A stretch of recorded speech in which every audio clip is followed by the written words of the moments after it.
ఫైనల్‌గా తెలంగాణలో జరుగుతున్న మరొక హాట్ టాపిక్ కల్వకుంట్ల కుటుంబం అని మీరు పదే పదే ప్రస్తావించేది.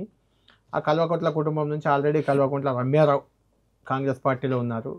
కల్వకుంట్ల ఉమేష్ రావు ఉమేష్ రావు ఆల్రెడీ కాంగ్రెస్‌లో ఉన్నారు. అంటే ఆ కుటుంబానికి కాంగ్రెస్‌కి మంచి సంబంధాలు ఉన్నట్టే కనిపిస్తుంది.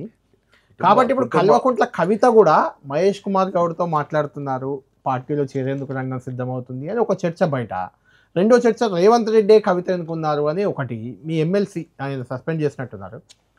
క్యాబినెట్‌లోకి కూడా కవితను తీసుకునే ప్రయత్నం జరుగుతుంది అని ఆయన ఆల్రెడీ ప్రకటించారు. అప్పుడు కాంగ్రెస్‌లో ఉన్నప్పుడే అనుకుంటా. ఏంటి అసలు? ఇవన్నిటికీ నేను తీసుకోరా కవితని కాంగ్రెస్‌లో? కవిత గారు ఎమ్మెల్సీగా రిజైన్ చేసినప్పుడు క్లారిటీ ఇచ్చాను నేను. అదే ఫైనల్.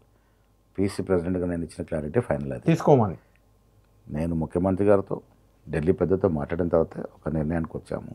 అంటే ఏది కవిత తీసుకుందాం వద్దా అని ఏం అవసరం మాట్లాడారా? ఉంది మాకు? మాట్లాడారా? ఏం అవసరం తీసుకోవాలని చర్చ లేదు, ఉమ్, తీసుకోవాల్సిన అవసరం లేదు. ఉమ్, ఇప్పుడు నేను ఏడాదికి చెప్తా ఉన్నా, బీఆర్ఎస్ పార్టీ వచ్చే ఎన్నిక నాటికి రాజకీయ ముఖచిత్రంలో ఉండదు. కారణం ఏంటంటే ఇప్పుడు స్పష్టంగా బయటపడుతుంది. అందుకే వాళ్ళు వస్తే ఆస్తు తీసుకోవచ్చు కదా. తగాదాలు ఎందుకు? వాళ్ళతో- మాకేం అవసరము? ఆ అంటే అవినీ- 10 మంది ఎమ్మెల్యేలను తీసుకున్నారు. అవినీతి మరకలు మాకెందుకు? ఇప్పుడు నిన్నగాక మొన్న ఇప్పుడు మీరు పిలిపించారు ఆపరేషన్ ఆకర్ష్ 2.0 అది మా రండి కార్యకర్త అంటున్నారు కదా. అది మా కార్యకర్తలు. ఇంకా అందులో ఆఫర్ కూడా 20% ఇస్తా కొత్తగా వచ్చే వాళ్ళకి. మా కార్యకర్తలు మీ మా మీద- కార్యకర్తలు ఎలా అవుతారు? 20% వేరే పార్టీల నుంచి లేదు, లేదు, ఇస్తామంటున్నారు. మేము స్టేట్మెంట్ చూడండి. 2019లో మాతో బయటకు వెళ్ళిన వాళ్ళైనా మాతో వాళ్ళు నారాజు అయి మాతో బాధపడి ఎన్నేళ్ళు సర్వీస్ చేసి బయటకు వెళ్ళిన కేసీఆర్ కూడా వాళ్ళే గతంలో కాంగ్రెస్ లో మళ్ళీ ఉన్నారు రమ్మని కదా. చెప్పాము. కేసీఆర్ కుటుంబం ఇలా అవినీతిలో కూరుకుపోయి ఉంది. ఆ, ఇది ప్రజల్లో ఎస్టాబ్లిష్ అయింది వీళ్ళ అవినీతి పరులని. వాళ్ళ ఇంట్లో తగాదారు. కవితకి ఏంటి కేటీఆర్తో గొడవ? ఉమ్, సంతోష్ మీద ఏంది అక్కస ఏంటి? మీరు చెప్పండి. ఆస్తులు ఉమ్, 10 ఏళ్ళు విపరీతంగా దోచుకున్న ఆస్తులు. మేమిద్దరం నేను కేటీఆర్ సొంత బిడ్డలం. కేసీఆర్కి అయితే వాళ్ళు ఎవరు? వాళ్ళు మాకన్నా ఎక్కువ సంపాదించడం ఏంటి? ఉమ్, ఇదే తగాదా, అక్కడ ఉన్న తగాదా అంతా అదే. కవిత గారు తొందరపడ్డారు, ముందు పడ్డారు, మొత్తానికి అయితే రాజీనామా చేశారు. ఉమ్, అది ఫ్యామిలీ అఫేరు. నేను మొదట్లో చెప్పాము, మా కాంగ్రెస్ పార్టీ సిద్ధాంత ప్రకారం ఇంకొక ఫ్యామిలీలో చర్చ జరుగుతుంటే దాన్ని అండు అడ్వాంటేజ్ తీసుకోవాలనే నీచ ఆలోచన మాకు లేదు. తీసుకున్నారు కదా. ఎక్కడ తీసుకున్నాం?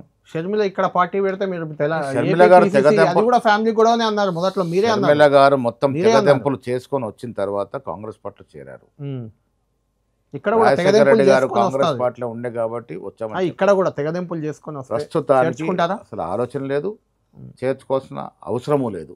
నేను మొదటి రోజు ఫస్ట్ డేనే క్లారిటీ ఇచ్చాను. ఇప్పుడు మాకు అవసరం లేదు.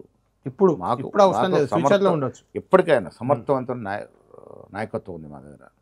ఇప్పుడు కేసీఆర్ కవిత గారు ఫ్యామిలీ మీతో మాట్లాడింది వాస్తవం కదా? లేదు.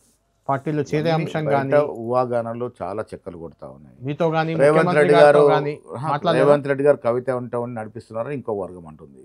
కవిత ఏమంటుంది? హరీష్ రావు, సంతోష్ రావు వెంట రేవంత్ రెడ్డి మరి ఇక దాని ఉన్నారు. అర్థం అంటే ఏముంది? ఎవరు అనుకున్నారు మరి? ఎవ్వరు అనుకుండాల్సిన అవసరం రేవంత్ రెడ్డి గారికి లేదు. మాకేం అవసరం? అంటే ఆ పార్టీ ఇలా బలహీనం అవుతే మాకు- మీకే కదా మాకు లాభం. ఆ ప్రజలకి పార్టీ బలహీనం అవుతే మీకే కదా లాభం. బలహీనం అయిపోయింది. ఇంకా పార్టీ లేనలేదు. బలహీనం కాదు, పార్టీ డిస్మాంటిల్ అయిపోయింది ఈ రాష్ట్రంలో. ఏమైనా కొత్త గొప్ప బీజేపీతో వెళ్ళిన కర్ణాటక ఎలక్షన్ ముందు కాంగ్రెస్ లో కూడా అలానే అనుకున్నారు కవిత కదా. కూడా చెప్పింది కదా, కాంగ్రెస్ ఎలక్షన్ ముందు, కర్ణాటక ఎలక్షన్ ముందు బీజేపీతో చేరుతా ఉంది మా పార్టీ విలీనం అన్నారు. కాబట్టే కాంగ్రెస్ వైపు ఇప్పుడు వస్తుందేమో వాళ్ళు అని. ఇంకా మిగిలిన ముక్కలు కూడా బీజేపీతో విలీనమైతే తప్ప ఈ పార్టీ మనగడ సాధించడం అనేది నేను అనుకోవట్లేదు. ఇంకా వాళ్ళ పార్టీలు తీసుకొచ్చి మాకు పెట్టుకోవాల్సిన అవసరం అంతకన్నా లేదు. ఉమ్. మా పార్టీ ఇప్పుడు గట్టిగా ఉంది, అధికారంలో ఉన్నాం, సమర్థవంతంగా పోతా ఉంది. ఆమెను ఇలాంటి సమయంలో మాకు ప్రజల సమస్యలు, ప్రజల యొక్క అభివృద్ధి హామీలు ఇవ్వడానికి మా టైం సరిపోతలేదు. మిగతా పార్టీ తగాదాల మేమే టైం ఇచ్చి మా టైం పాటు చేసుకునే పరిస్థితిలో ఉన్నాం మేము. అంటే ఆమెను పార్టీలో చేరడానికి అడ్డు మహేష్ కుమార్ గౌడే అంటున్నారు. అడ్డు లేదు, కట్టు లేదు, సపోర్టు లేదు. మేము ముందు నుంచి ఒక క్లారిటీతో ఉన్నాం. నేను కానీ ముఖ్యమంత్రి గారు కానీ ఆ ఫ్యామిలీలో తగాదాలు వాళ్ళు చూసుకుంటారు. ఆ తగాదాలు తలదీసే అవసరం మనకు లేదు. అడ్వాంటేజ్ తీసుకోవాలన్న ఆలోచన అంతకన్నా లేదు. ఇది అనైతికమవుతుంది. వాళ్ళు తెలుసుకోనండి. మీరు ఎమ్మెల్యేలను చేర్చుకొని నైతికం అంటారు, వాళ్ళ కవితను అప్పటి చేర్చుకోవడం పరిస్థితులను అనైతికం బట్టి అంటారు. వాళ్ళకి ఆల్రెడీ support కల్వకుంట్ల చేశారు. కుటుంబం మీ పార్టీలో ఉంది. వాళ్ళకు లేదు, వాళ్ళకి సంబంధం ఎందుకు ఏంది? లేరు? కల్వకుంట్ల రమ్యకు రమ్య, కేసీఆర్ సంబంధం ఉమేష్ ఏంది? రావు, అరే వాళ్ళ అరే రిలేటివ్స్ 20 ఏళ్ళ నుంచి వాళ్ళు దూరంగా ఉన్నారు. ఉమేష్ రావు కానీ రమ్య కానీ 20 ఏళ్ళ నుంచి పార్టీకి దూరంగా ఉన్నారు. ఉమ్. వాళ్ళు అధికారులు ఉన్నప్పుడు అటు పోలే కదా వీళ్ళు. పోలేదు. మరి అటుంటప్పుడు వాళ్ళకి వీళ్ళకి పొంతన ఏముంటుంది? ఉమ్. ఇప్పుడు అక్కడ ఉండి అధికార యంత్రంగా పాలు పంచుకున్న వ్యక్తులు ఎవరు? కేసీఆర్, కేటీఆర్, హరీష్ రావు, సంతోష్ రావు, వినోద్ రావు, కవితారావు, వీళ్ళే కదా. ఉమ్.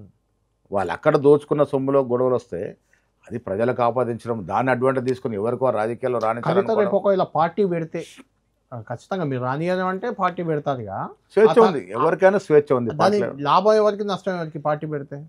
ఎన్ని పార్టీలు వచ్చినా ఈ రాష్ట్రంలో మేమిచ్చే అభివృద్ధి సంక్షేమం మాకు ఉండాల్సిన మెజారిటీ ఓట్ బ్యాంక్ మాకు ఉంటుంది. ఎన్ని పార్టీలు వచ్చినా మాకేం నష్టం లేదు. తర్వాత కవిత పార్టీని కవిత ఓ పార్టీ పెడితే ఎవరు ఓట్లు తీసుకుంటుంది? బీఆర్ఎస్ తెలుసుకుంటారు. న్యాచురల్ మాకు అందుకే విలీనం చేసుకుంటారా? మాకు జరిగే నష్టమేం లేదు, బీఆర్ఎస్ ఓట్లు ఏమీ లేదు, అలాంటి ఆలోచన లేదు మాకు. రైట్.